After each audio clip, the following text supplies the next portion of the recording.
inspector, que dicen así ahora en el Vaticano.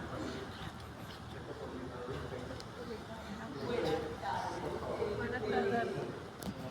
Para mí es un placer, creo que pronto nos veremos clases teóricas de fisiología respiratoria, pero antes de fisiología respiratoria vamos a recibir el bloque correspondiente a las clases de inmunología. Y para ello tenemos invitados a todos los profesores del Instituto de Inmunología Nicolás Vial. Un instituto líder en investigación, en docencia, en el área de la inmunología. Y para este inicio del bloque de clases de inmunología, uno de nuestros invitados es el doctor Alexis García. El doctor Alexis García es egresado de esta misma escuela de la Facultad de Medicina de la Universidad de Venezuela. Su primer posgrado es pediatría. Su segunda, cuarto nivel que realizó acá también es el de magíster licenciado en inmunología clínica. El doctor García tiene amplia trayectoria en la parte de investigación y él es la persona que lo va a introducir con el tema de inmunopatología en su primera parte, porque son dos clases que corresponden a la inmunopatología. Bienvenido y gracias. Gracias. Buenas tardes. Habíamos visto el micro, ahí no tomé todo ahí. Así que ya no conocemos. Cuando empezamos el segundo año con microbiología, que hicimos una introducción, y posteriormente en fisiología ustedes vuelven a ver inmunología, también todo lo que es la parte fisiológica, cómo se comporta el sistema inmunológico desde el punto de vista fisiológico normal. A mí me corresponde hoy me introducir a ustedes lo que es la alteración del sistema inmunológico que vamos a encontrar, y nosotros, los profesores del Instituto de Inmunología van a hablar cada uno de algunos modelos de enfermedades para que ustedes lo tengan claro, donde la alteración del sistema inmunológico es muy importante para ver todo lo que ustedes también lo identifican, los síntomas, los signos y cómo se desarrolla la enfermedad. Entonces tiene una base y esa base puede ser del punto de vista inmunopatológico o otras alteraciones en diferentes órganos o sistemas. Importante tener en cuenta que la inmunología es transversal. Todas las especialidades necesitan saber tanto inmunología como inmunopatología.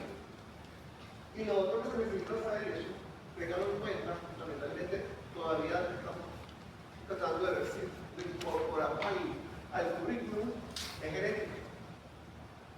Porque ahorita vienen o están implantados a nivel genético. Entonces, en el futuro ustedes van a usar herramientas genéticas para poder cuidar a un paciente que tenga una malformación, un error innato de la inmunidad o un error innato de la vitalidad. Entonces, pongan cuidado porque esto es clave, no solamente clave para que lo tengan como conocimiento para todo el subyacente de muchas de las enfermedades, sino que esto es lo que está ahorita avanzando muy rápidamente. De hecho, en los últimos premios Nobel que han ocurrido en el área de medicina, sobre todo en el área de fisiología, han sido inmunólogos. O sea que eso quiere decir que eso está avanzando muy rápidamente y el conocimiento de la inmunología lo pueden poner ustedes por debajo de sus otros compañeros de la, sobre todo porque en la receta tenemos la inmunología dividida en tres partes. Y en la escuela Vargas tienen un año completo de inmunología. Entonces, solamente para que, sí, que tienen una materia exacta y una cátedra de inmunología. Entonces, bueno, vamos a hablar de inmunopatología. Y bueno, para hablar de inmunopatología, como ustedes saben, digamos, sí, es como una de la vida cuando conocieron por primera vez, que habíamos hablado de que había lo que existía la inmunidad innata, la inmunidad adaptativa, y habíamos dicho que la inmunidad innata ahorita es semi-específica, o sea que no es tan inespecífica como se pensaba anteriormente. La inmunidad adaptativa es específica, cada una tiene una área que es humoral, o sea, que son, en este caso son citocina, complemento, interferón, etc. Y un área celular que serían células LK, macrófagos, neutrófilos. Faltan unas células que son las células linfoides innatas. No se olviden que eso es lo que comentamos hace como 2 años, por ejemplo, en el momento. Y aquí no queda ninguna molécula no. Este es como nuestro primer sistema de defensa. Y después queda la inmunidad específica, que también es humoral y celular. Muestra por la célula B. Normalmente hablamos de anticuerpos, aunque no es lo único, pero más fundamental es el anticuerpo. Y en la parte celular van a quedar las células T o las células B memoria. Y aquí se queda una memoria individual. Evidentemente, esto no está una separada de la otra, aquí se ve como si estuviese separada, pero realmente cuando queremos hacer el enlace entre la inmunidad innata y la inmunidad específica, hay algo que se llama células Presentadoras de antígenos. células presentadoras de antígenos. Entonces, cuando hay una célula dendrítica, porque dentro del grupo de células presentadoras de antígenos, que son un grupo grande, no solamente son las células dendríticas, están los macrófagos, están los linfocitos B, etc. Inclusive hasta las células endoteliales que funcionan como células presentadoras de antígenos, son las que hacen el enlace entre una y la otra. O sea que la conexión entre la innata y la adaptativa son células presentadoras de antígenos. Y bueno, este inmunológico es una arma de doble filo. Si funciona muy bien, nos va a conllevar a protección. Pero si hay una alteración o una desregulación del sistema inmunológico, vamos a tener inmunopatología de varias enfermedades. Y entonces por eso yo digo que es un arma de doble filo. Si está funcionando bien, perfecto, pero si no está funcionando bien, entonces bueno, vamos a tener eso se va a reducir en enfermedades. ¿Cómo es la homeostasis del sistema inmunológico? Normalmente deberíamos tener esta balanza debería estar en forma horizontal. Pero, bueno, podemos tener inmunodeficiencias, ¿verdad? Y tenemos entonces hiporreactividades, que el inmunológico está respondiendo de forma, no está respondiendo bien. Entonces tenemos desorden de neutrófilos, puede haber deficiencia de anticuerpos, deficiencia del sistema de complemento, alteración de las células de los linfocitos B o de los linfocitos T. Y si encontramos alteraciones en eso, entonces tenemos lo que van a ver ustedes en este bloque, que son los errores innatos de la inmunidad. Incluyendo aquí como alteración que podemos tener inmunodeficiencia por otras causas. ¿Okay? Una de ellas es el episodio del virus de deficiencia humana, vamos a tener hiporreactividad. Si usted tiene un paciente que tiene cáncer y le vamos a colocar radioterapia o le vamos a colocar quimioterapia o le vamos a colocar inmunoterapia, vamos a hacer un aquí. Vamos a disminuir la función de la inmunidad. Entonces, no solamente nos vamos a limitar a errores innatos de inmunidad, no sé en qué términos cambió y eso se lo van a decir. Ahorita le llamamos errores innatos de inmunidad. Pero hay otros factores que nos pudiesen alterar la inmunología. Pero hay otros que, pero en su otra parte tenemos unos que aumentan la inmunidad, una hiperreactividad o una respuesta exagerada del sistema inmunológico.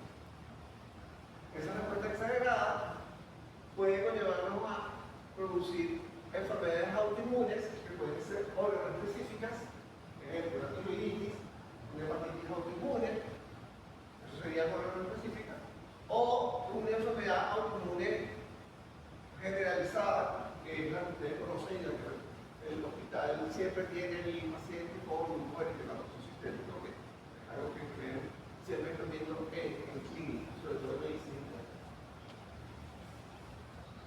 Las alergias, y entre ellos el asma, que si estamos hablando de unas alérgicas, porque no está tiene varios, pues varias veces caen no todas las asmas, no todas las enfermedades, no todas mi asma es porque tengo un problema alérgico, está claro.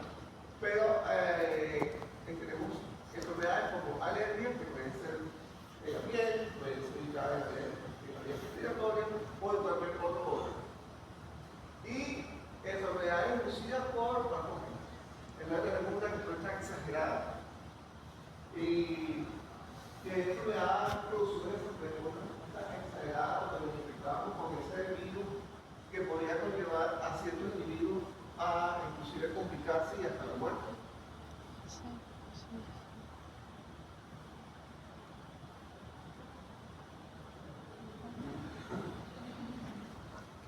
Y todos ustedes pasaron por ese momento de la historia que ninguno de nosotros había pasado por allí. ¿Qué virus? Claro, el COVID. Los años que estuvimos casi paralizados. ¿Por qué? Porque la respuesta católica era exagerada. Y lo que conllevaba las complicaciones era la respuesta inmune, no era el virus total. Si tengo un virus y no respondía de forma adecuada, respondía de una forma desordenada, por decirlo así, había una desregulación de la respuesta, y esa respuesta exagerada nos llevaba a daño a nivel de los órganos y se lo dejo aquí para que lo tengan en cuenta. No es nada nuevo, porque el COVID es un COVID porque es más reciente, pero si ocurre con influenza, ocurrió con otra infección. Si la respuesta es exagerada de esa infección, vamos a tener complicaciones de la infección. Entonces, como estamos hablando, en la inmunopatalogía estamos hablando entonces de la respuesta inmune innata o la adaptativa, y podemos tener entonces falta de eficacia en esta respuesta de la respuesta inmune. Entonces sería una inmunodeficiencia, una respuesta inmune exagerada, reacción de hipersensibilidad, o una respuesta inmune inadecuada cuando el sistema inmunológico reconoce lo propio como extraño, es autorreactivo, y entonces tenemos las enfermedades autoinmunes, que tenemos una lista larguísima. ¿Okay? No es solamente un buen cosa, la única enfermedad autoinmune. La lista es bastante larga. ¿Cómo se empezaron a clasificar las reacciones de hipersensibilidad? Entonces, las reacciones de hipersensibilidad se empezaron a clasificar primero en 4 tipos, que eran los 4 tipos básicos. Y esto fue inicialmente clasificado por Giel y Kuhn en 1963 y fue modificado en 1975. Y esta clasificación se basa en los mecanismos inmunológicos que van a subyacen en la enfermedad, que son los que van a producir la enfermedad. El problema con esta clasificación, que la seguimos utilizando, esta clasificación, es que solamente abarca las alteraciones de la inmunidad adaptativa y las alteraciones de la respuesta innata no están incluidas en esta clasificación. Eso se lo tiene que llevar como pregunta de examen. ¿Okay? Para que sepa que la inmunidad innata no está incluida en la clasificación de virus, y nosotros esta es la inmunidad adaptativa. Entonces, cuando comenzamos a hablar del tipo de hipersensibilidad, la primera es la tipo 1, que es la hipersensibilidad inmediata, que son las enfermedades alérgicas, por decir algo. Enviamos un anticuerpo, que es la IgE, que va a conllevar a la degranulación de los mastocitos, y eso va a liberar una serie de mediadores químicos que después se lo van a explicar con más detalle durante la clase de hipersensibilidad tipo 1. Que va a producir todos estos eventos: vasodilatación, edema, contracción del músculo liso, producción de moco o lesión tisular e inflamación. Y las enfermedades que están aquí como modelo son, bueno, la anafilaxia, que podemos ver que ha sido una reacción a un medicamento y a la anafilaxia. O una persona que es alérgico a un alimento y bueno, come ese alimento y va a sufrir mucho. eso hay que atenderlo inmediatamente. Maní por lo menos. Para los maní puede ser manito, los magrónicos. Hay gente que no puede ni oler cuando lo están cocinando porque le dan esa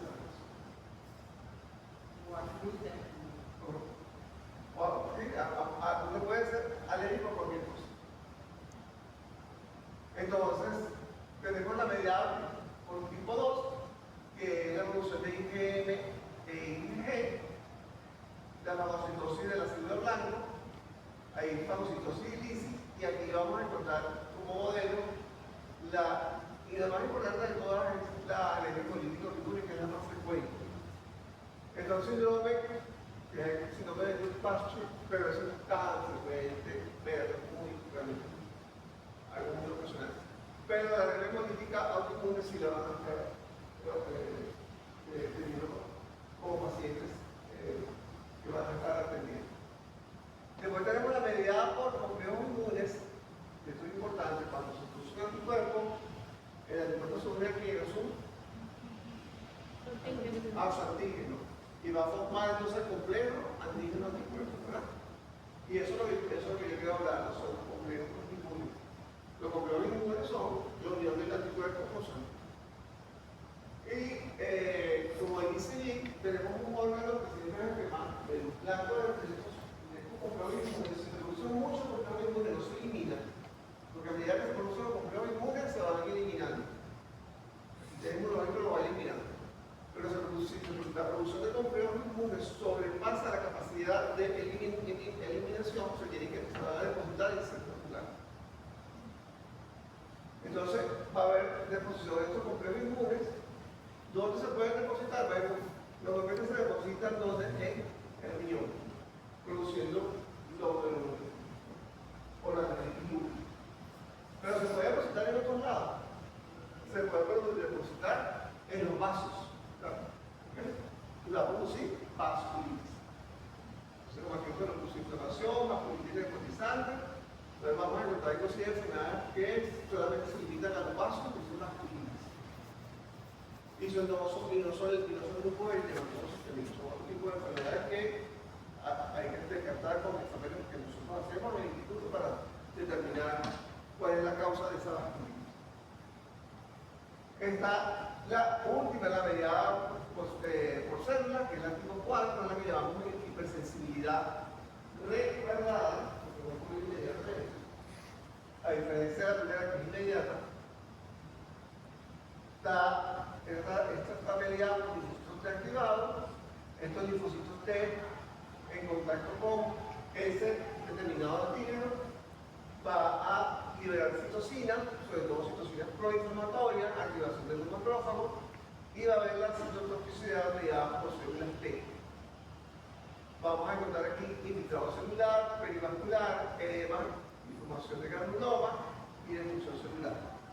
Tenemos la hepatitis de contacto, la esclerosis múltiple y la tuberculosis. Serían los modelos que es más frecuente, sobre todo porque tuberculosis aquí tenemos a Venezuela por todos lados. Increchendo, como digo él. Entonces, es importante que ustedes sepan que trabajamos con ellos aquí con la tipo 4, porque es mediada por células. Y el rechazo también. El rechazo, en trasplantes también creemos que es retardado, pero que puede haber el hiper, pero normalmente mediado por células T también, activado, cuando hay rechazo de un órgano trasplantado. Entonces, estos mecanismos de acción de hipersensibilidad son un sistema para la clasificación de enfermedades. Ojo, no es para clasificar enfermedades, lo que estamos clasificando son los mecanismos inmunomatológicos que subyacen en esa enfermedad, o sea, o que conllevan la enfermedad. Clasifica los mecanismos inmunológicos implicados en el daño obtenido.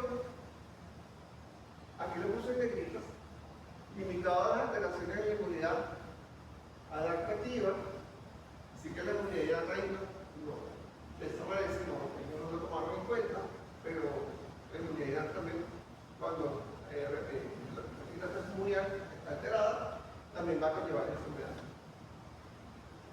Y varios otros mecanismos a lo mejor pueden estar en forma simultánea, no están separados, sino que puede aparecer uno, pero puede aparecer otro, o pueden estar dos mecanismos actuando de forma simultánea.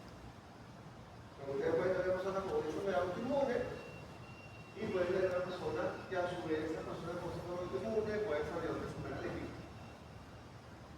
Una enfermedad alérgica.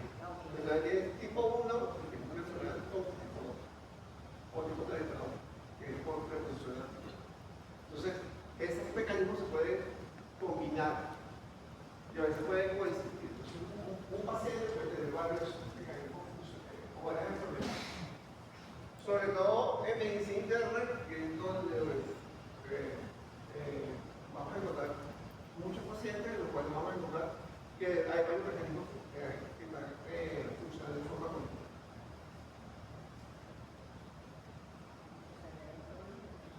¿Ah? Se sacaron todos los numeritos. Claro. En la hipersensibilidad tipo 1, importante en la genética, esto lo van a ver, todas las personas que tienen algún tipo de alergia, polinitis, asma bronquial, dermatitis atópica, etc., o dermatitis alérgica, cuando uno le hace la historia, encuentra que sus papás, su mamá, también tienen alguna enfermedad alérgica. Donde sería la misma que tiene él. Este paciente tiene asma, pero cuando uno hace la historia acertada, la mamá tiene rinitis alérgica. O el papá tiene rinitis alérgica. O son alérgicos a asma. Entonces, hay un factor genético que conlleva que uno responde de forma exagerada a ciertos factores ambientales. Entonces, bueno, por eso es una compleja interrelación entre la genética del individuo y los factores ambientales. El papel de estos factores genéticos, como ustedes ven, se ha reconocido desde hace décadas y pero se ha observado que tiene incidencia en estudios familiares de estas enfermedades, y un hijo tiene la probabilidad aproximada de 25 a 30% o de 60 a 70% de desarrollar alérgica. Si uno de los padres solamente es alérgico, tiene 25 a 30%. Pero si los dos padres tienen alguna enfermedad alérgica, ese niñito se brinda para desarrollar la enfermedad. Porque tienen toda la genética para desarrollar la enfermedad. Importante por eso que le dije que la genética es clave en todas las enfermedades nuevas y que a veces profundizamos en la genética, nos damos cuenta de que ya que se venimos programados para sufrir ciertas enfermedades. Bueno, evidentemente existe el primer contacto, que son la rutina, tenemos el primer contacto con algo que el entorno lo considero como extraño. Por eso no todos los individuos somos alérgicos, sino uno que algunos somos alérgicos. Y otros no soy alérgico a nada, pero no somos alérgicos. Entonces, una persona alérgica tiene que tener primero un contacto para poder desarrollar qué es inmunoglobulina, producir inmunoglobulina.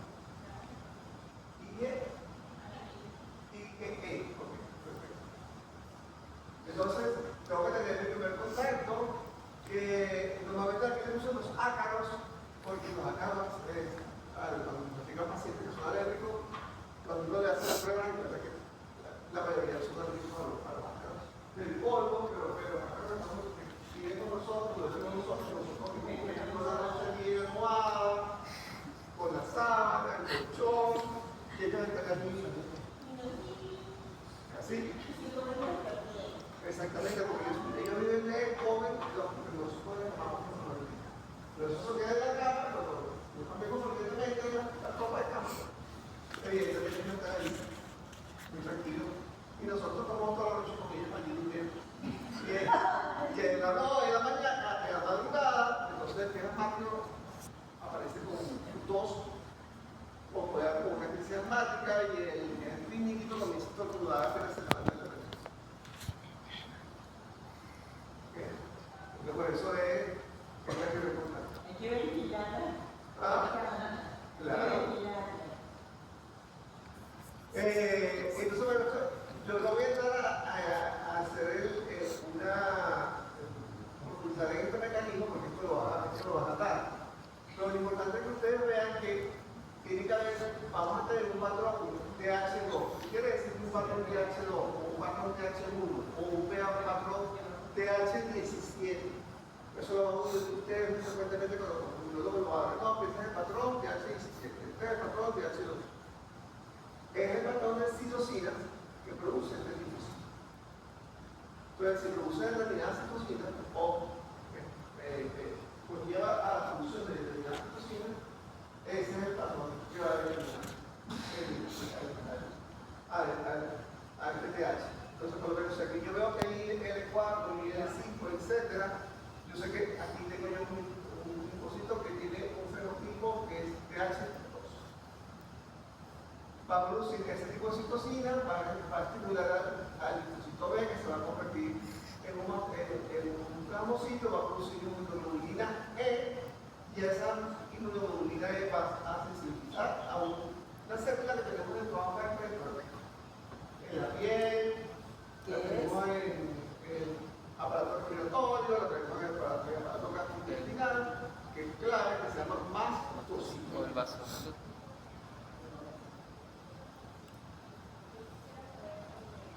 Y bueno, eso es lo que quería decirle. Si yo tengo L4 y L5, esos son lo que me va a dar a mí el decir que estamos hablando de un patrón TH2. Si hablamos de TH17, vamos a tener un interleucino importante, la interleucina 17. Pero claro, como hemos venido avanzando tanto en inmunología, los TH se han aumentado. Antes teníamos como 2 o 3, y ahorita tenemos como 10. Eso depende de la tipo de sociedad que produce. Y bueno, eso es lo que quería yo detectar el segundo contacto y el detalle durmiendo con su ácaro. Y bueno, y se granula el mastocito cuando viene el segundo contacto. Este es el antígeno, este es el anticuerpo que está fijado al mastocito por un receptor que se llama receptor FC. Y se van a liberar una serie de mediadores de citosina, algunas que están preformadas, como son la vitamina, que es una de las más importantes, enzimas multifactorial quimiotáctico, prostaglandinas, trombosano, glucotieno, factor de regulación plaquetario, y eso va a llevar entonces a vasodilatación, eritema y edema, prurito y secreción de moco. En el caso de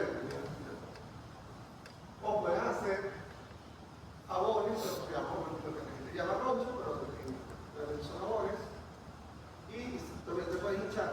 Ustedes ven esa persona que de repente se le hincha la cara o el labio, y eso es angioedema, eso es lo que es un tema de alergia. Pero lo que pasa es que uno ocurre a nivel de la piel, pero ocurre más a nivel del tejido celular subcutáneo. Entonces, si ocurre a nivel del tejido celular subcutáneo, vamos a ver el angioedema, estamos hablando inflamado. O inclusive si ese edema se traslada a la glotis, eso, el glotis es una emergencia médica inmediata. Usted o intuba a ese paciente, o ese paciente pasa mejor vida. Sí, no mejor vida, no sé.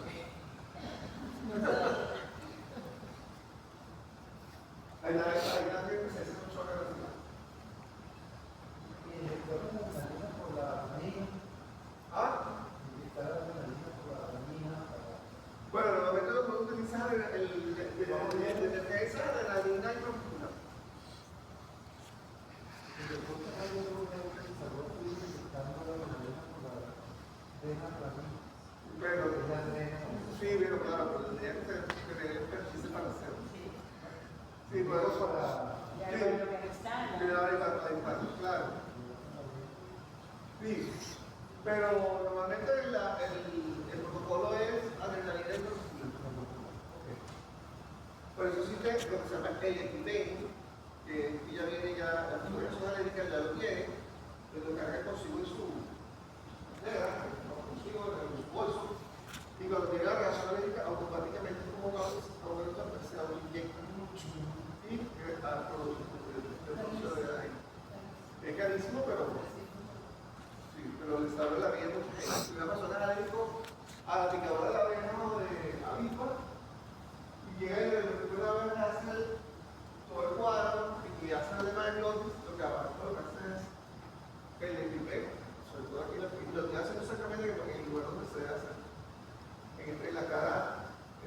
del mundo inyecta y lógicamente el sistema usa el color arenal. Si no, tenemos que correr importante tener en cuenta el mastocito, y esto es importante, y tenganlo aquí, vean todos los receptores que hay. Vean los CR3, CR2, Yo no CR4. quiero hablar, yo tampoco quiero que se nos aprendan, que se nos aprendan. La idea es que se nos conozcan todos. Sepan que hay un receptor para la porción FC de la IgE, pero hay otros receptores, y aquí les estoy contando uno interesante que es el MRGPRX2, que ahorita se está trabajando mucho en este receptor, porque aquí se unen muchas moléculas, muchos medicamentos, cuando tengan farmacología, o ya no sé si ya tengan farmacología, espérate que viene, cuando tengan farmacología, muchos fármacos se unen directamente a este receptor y hacen que el compositor se granule. No utilizan esta vía, se utiliza esta vía. Los de lado son del complemento. Y lo de lado con todos los complementos, 3 veces, 4 veces, etc. Entonces, para que vean que una célula tiene en su superficie una serie de receptores, vaya, para ver diferentes ligandos, o sea, aquí está IgE, pero aquí puede entrar fácilmente un medicamento y de granular a los. Por eso es que no todas las reacciones de hipersensibilidad a medicamentos son mediadas por IgE. Y eso lo tienen que tener en cuenta. A veces nosotros podríamos decir alergia a tal medicamento. Nosotros usamos la palabra hipersensibilidad a medicamentos. Es diferente. Porque yo todavía no sé cuál es el mecanismo de la utilización del medicamento para producir la reacción. El lipopolisacárido que se muestra ahí también puede inducir la desgranulación Sí, también, directamente. directamente. Y por eso ustedes ven que en algunas enfermedades infecciosas, producidas por bacterias negativas, que tienen lipopolisacárido en su membrana, sí, entonces produce también degranulación. Sí, eso es en algunos casos, siempre. Yo lo que quiero decir con esto es que tengan en cuenta que ustedes no pueden, lo que importa es qué es lo que desencadena en la hipersensibilidad. ¿Me está yendo por esta vía? ¿Me está yendo por esta vía? ¿O quiero como quiera de todas las vías? O sea, la forma de porque le dan una cosa puede ser por múltiples vías. No se encasillen en que todo es por IgE. Porque eso no lo llega aquí al instituto y todo el mundo, no es alérgico a y dice, no, no es. Aquí lo dicen todas las pruebas IgE y todo eso, sale todo normal. Tú lo tienes que el medicamento se une directamente a esta receptor y la hace que de nuevo. Es diferente. Bueno, aquí tiene que entonces todo lo que tiene el mastocito para que lo vean, que es bastante complejo. No voy a entrar a mostrarles todo lo que hay, pero vean todo lo complejo que es esta célula y eso lo van a ir detallando en la clase de hipersensibilidad tipo 1. Y bueno, aquí tenemos entonces el efecto, porque esta degranulación pues ya también fue la activación de una célula que circula en la sangre, que son los eosinófilos.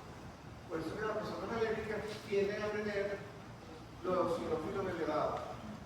Dos causas de elevación de los eosinófilos. Sí, Infecciones parasitarias. Parásito y tumoral. Por eso que toda persona que venga con una IgE elevada o que venga con los eosinófilos elevados hay que hacer el estudio de esa tendencia sería por cada motivo de parasitación. Esa es la otra diferencia de aquí. La eosinofilia no necesariamente es alérgica. La eosinofilia puede ser una parasitación. Bueno, tenemos entonces una fase inmediata y una fase tardía.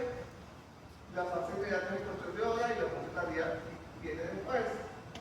Y esto es lo que les vamos a ver más en hipersensibilidad retardada y esto es lo que vamos a ver más en hipersensibilidad inmediata. Vamos a ver edema, vamos a ver el mastocito que tenga aquí, va a ver congestión muscular y después de que llegaron del mastocito poquito, horas después, es que van a llegar los caducinos para empeorar el cuadro. Entonces, enfermedades alérgicas comunes, rinitis, ama bronquial, anafilaxia. Nosotros vamos, creo que la que va a dar la parte de sensibilidad aguda se va a enfocar en el ama bronquial, pero tengan en cuenta que todas estas enfermedades están mediadas por higiene.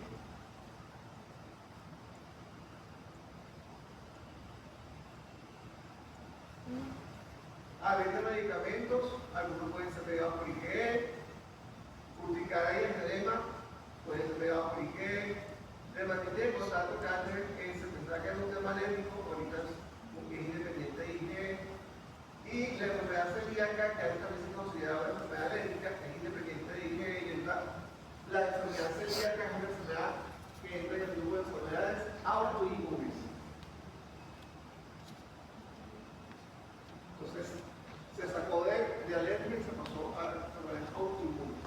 Para que lo tengan en cuenta. O sea, que tenga un paciente con enfermedad celíaca, pues ese paciente tiene una enfermedad autoinmune.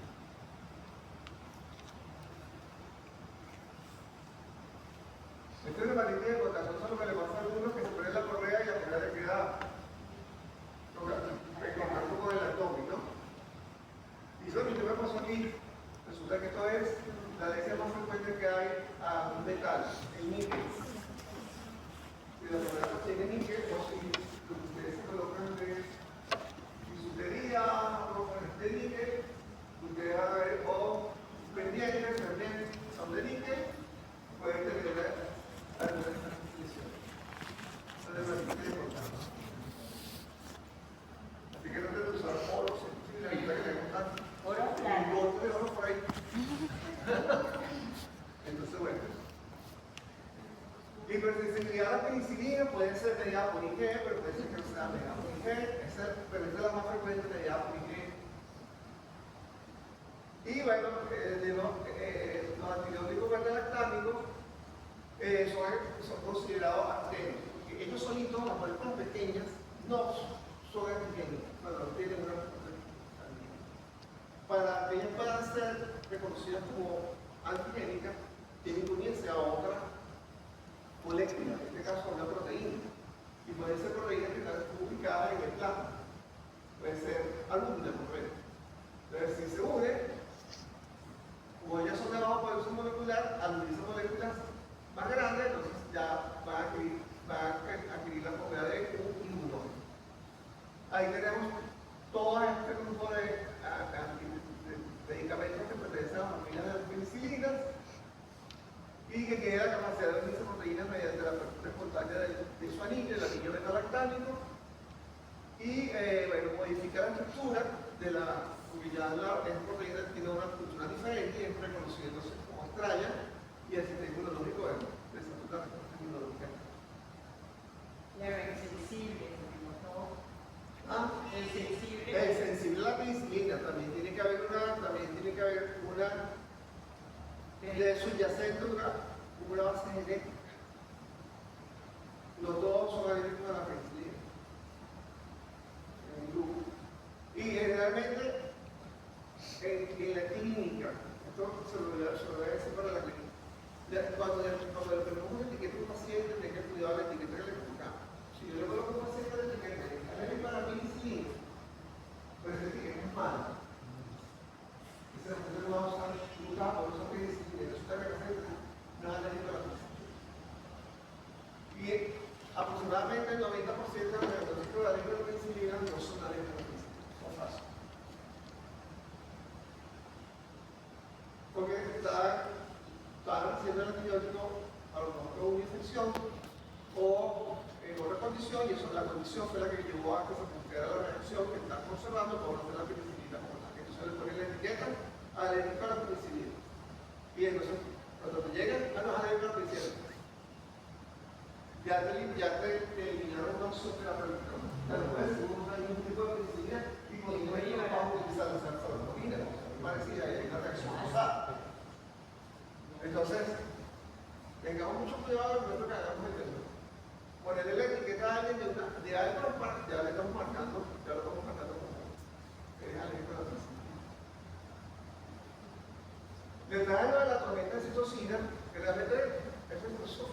que surgió con el COVID. Realmente eso ya lo conocíamos, eso no era nuevo.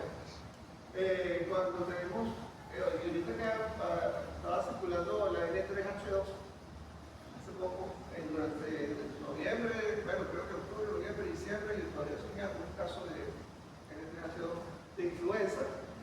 Algunos pacientes pueden desarrollar una tormenta situacional. O sea, hay una desregulación de las inmunológicas. Se producen situaciones proinflamatorias que van a producir daño a nivel del tejido. Pero eso, se habló mucho de esto cuando teníamos el COVID.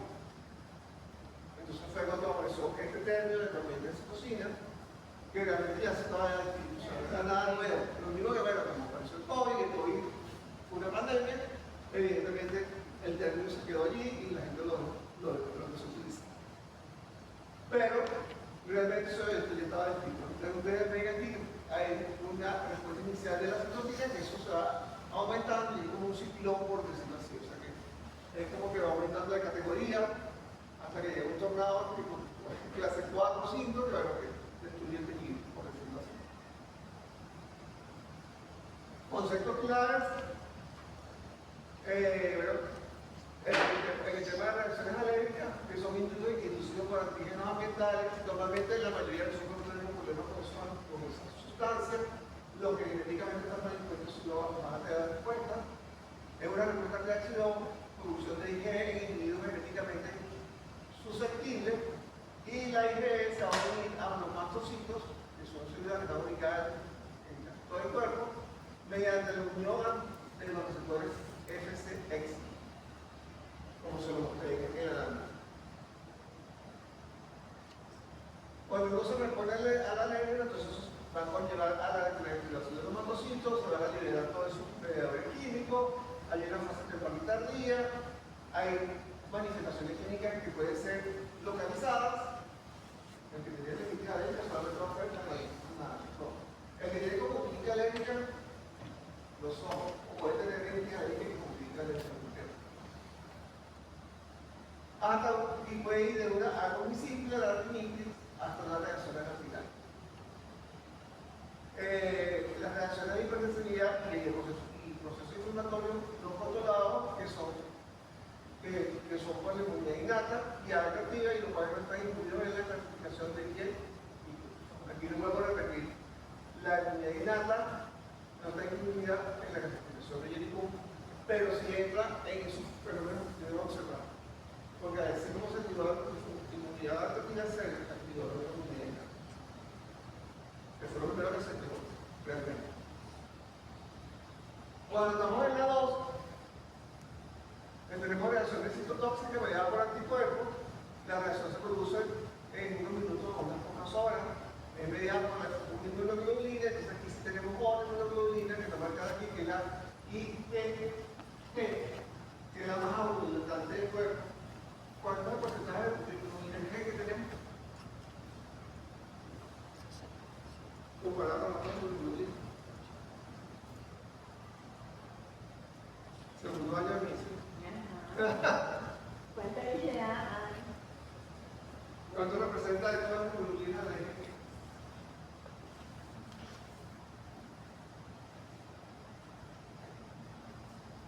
Ay, arriesguense.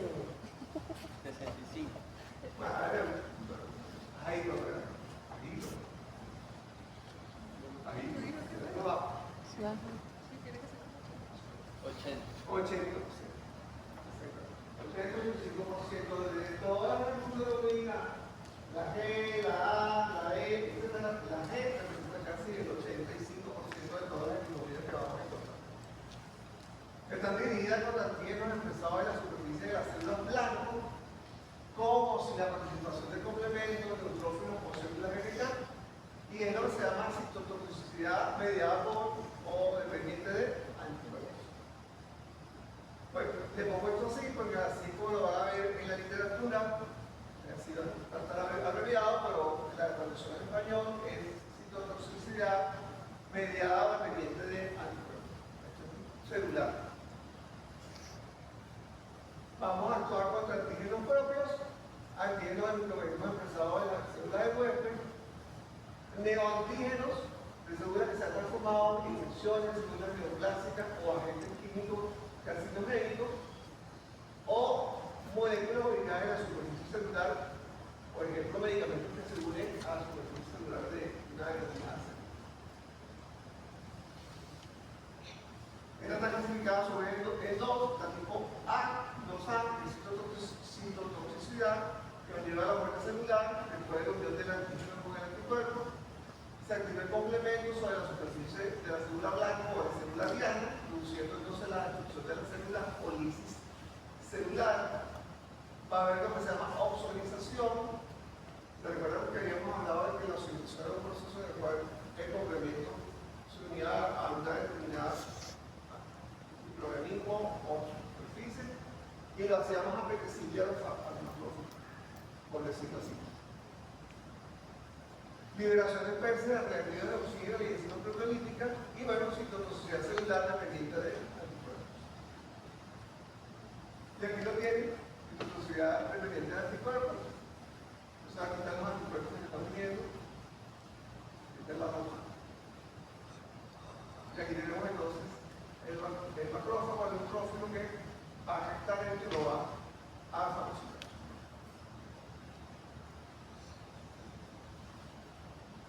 Puede ser que haya una unión directa de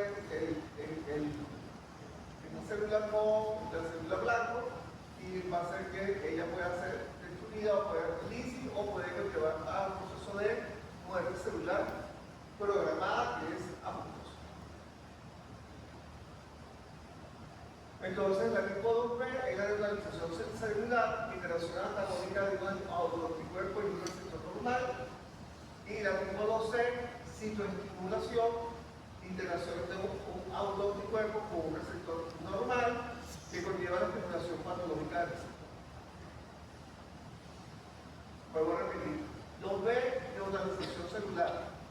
Interacción antagónica de un autoanticuerpo que tenemos, o sea, estamos produciendo un anticuerpo que está reaccionando contra un mismo y va a un receptor normal. O tenemos un autoanticuerpo que va a interactuar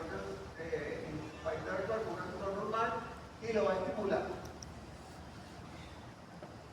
Ejemplo, reacción de hiposensibilidad tipo 2. Aquí tenemos la unión del nervosoma, y si yo tengo anticuerpos que se unen a estas moléculas, voy a romper la integridad de la epidermis.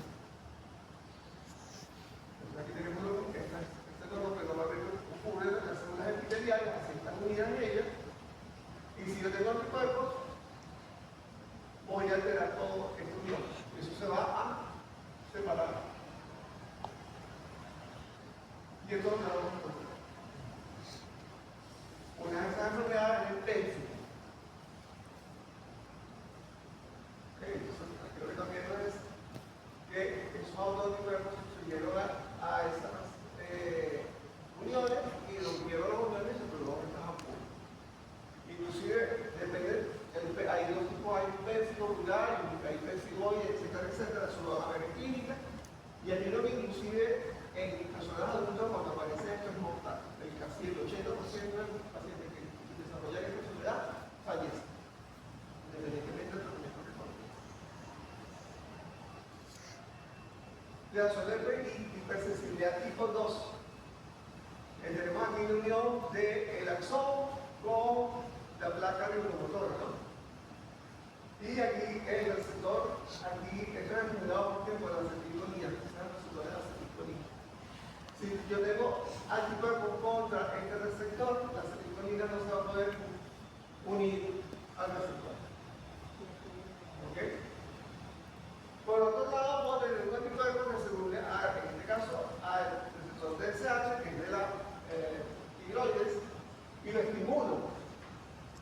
Y esta célula epitelial tiroidea lo que producir como epitelial en gran cantidad. Entonces, de este lado voy a tener esta enfermedad.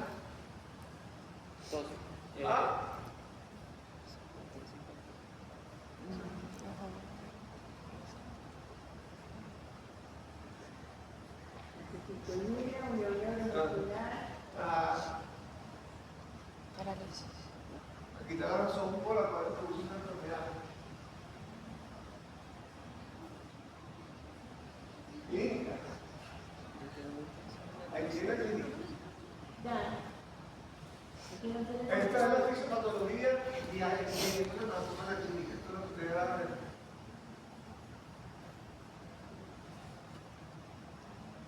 Si ustedes conocen la fisiopatología, entonces ya saben cómo van a tratar el paciente. El músculo no está reaccionando. Miastenia gravis.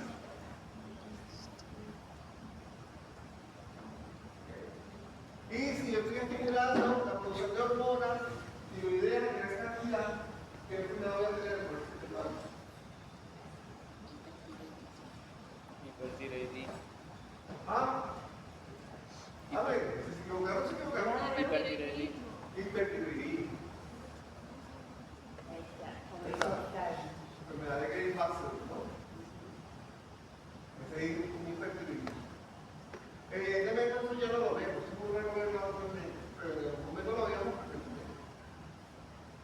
Porque eso lo podemos ya modular y lo vamos a llegar a tener cositas así. Si hacemos el diagnóstico temprano. Pero eso, bueno, los síntomas de la miastenia gravis, diplopía, que hizo un lado doble, por eso yo le quiero llevar la fisiopatología a la clínica que ustedes van a ver. El paciente tiene disnea, falta de aire, dificultad para caminar o subir las escaleras, infonía por esfuerzo y sardia, dificultad para hablar. Claro, estamos bloqueando la placa neuromotora, el paciente no va a poder hacer los movimientos bien. Vean todo lo que ocurre, todas las enfermedades, no voy a entrar hasta un detalle de cada una de ellas, pero vean la lista que es muy grande. Entre ellos yo le había hablado del pérfido, le había hablado de vasculitis, ¿ok?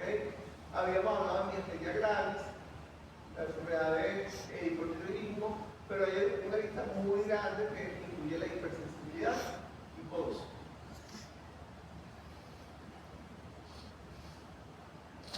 ¿Qué conceptos clave tiene que llevar? Bueno, que son reacciones dependientes del complemento, reacciones transfusionales, sintomatología de tipo celular dependiente del anticuerpo, inclusive aquí está lo que estaba hablando la profesora Zulia, rechazo a los trasplantes, difusión celular vea por anticuerpos, entonces aquí le puse la enfermedad como dos modelos, la enfermedad de Gray-Hasser y la miastenia gravis. Solamente para que se vean como para que se lo lleven. Y para que vean la importancia de lo que están haciendo ustedes aquí en esta cátedra. Porque eso es lo que le va a servir para entender por qué el paciente presenta esos signos y esos síntomas. Y bueno, nada, la inmunología es un mundo muy grande, nos faltan todavía otros, para la segunda clase que voy a dar mañana, pero para que ustedes vean que, bueno, que subyacente a todas las enfermedades hay toda una serie de mecanismos inmunopatológicos que ustedes tienen que conocer para saber cómo la van a tratar. Gracias.